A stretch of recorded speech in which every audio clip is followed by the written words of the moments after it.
عند دائرة المنافسة في هذه المجموعة.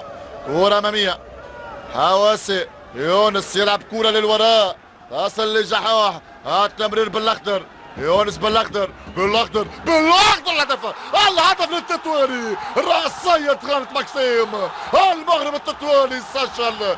كرة اللعب عبد العظيم خضروف اللي يتفوق على الدفاعات سيد البلد. تقدم مغربي، كروس في محله من بالاخضر، وعبد العظيم خضروف يتفوق على الدفاع السوداني. كرة تحرك جنبات ملعب ثانية ترمل، وراسية عبد العظيم خضروف تأتي الحل المفيد للفريق المغربي. إذن المرمى التطواني يتقدم على الهلال السوداني 1-0 بالاخضر. اللاعب اللي استعان به المدرب الاسباني سيرخيو لوبيرا. دخول هذا اللاعب كان ليه مردود ايجابي بالاخضر، كان وراه كروس بالمقاس، انطلاقه يونس في محله. شوف الاعاده مره اخرى، يونس بالاخضر في انطلاقه وكره عرضيه، هيا بالمقاس، اختفى عبد العظيم خضروف، وخضروف يغالط الدفاع السوداني والحارس ماكسيم.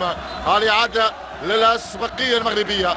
الفريق المغربي كان عنده إصرار وإرادة من أجل فرض الأسبقية منذ انطلاق الشوط الثاني. الأفضلية المغربية كانت واضحة في ظل التراجع السوداني. الفريق السوداني يقبل هدف. هل سنشاهد هلال أم درمان يتحرك؟ هل سنشاهد انتفاضة وردة فعل سودانية؟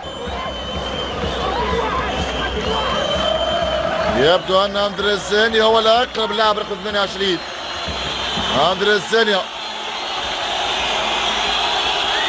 لاعب سابق في البرازيل مع جواراني مع باوليستا. أندريس زانيا، هل سيكون على غرار رونالدينيو، على غرار برازيليين أبدعوا في الكرة الثابتة؟ أندريس زانيا، هل يعدل الكفة للهلال؟ أندريس زانيا، التعادل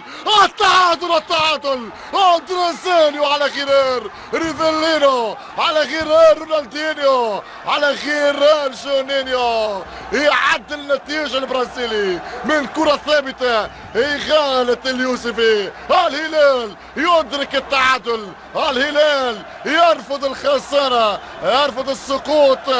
أندريس زانيا البرازيلي، ورقة دفع بها الكوكي. أندريس زانيا متخصص من خلال كرة ثابتة يعيد الهلال للمباراة. الهلال يتمكن من إدراك التعادل بلمسة برازيلية.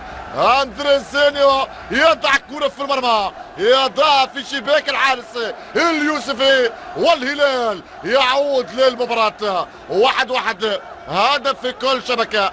التطواني تقدم على صعيد النتيجة بهدف عن طريق عبد العظيم خضروف، ولكن العودة السودانية بلمسة ونكهة برازيلية.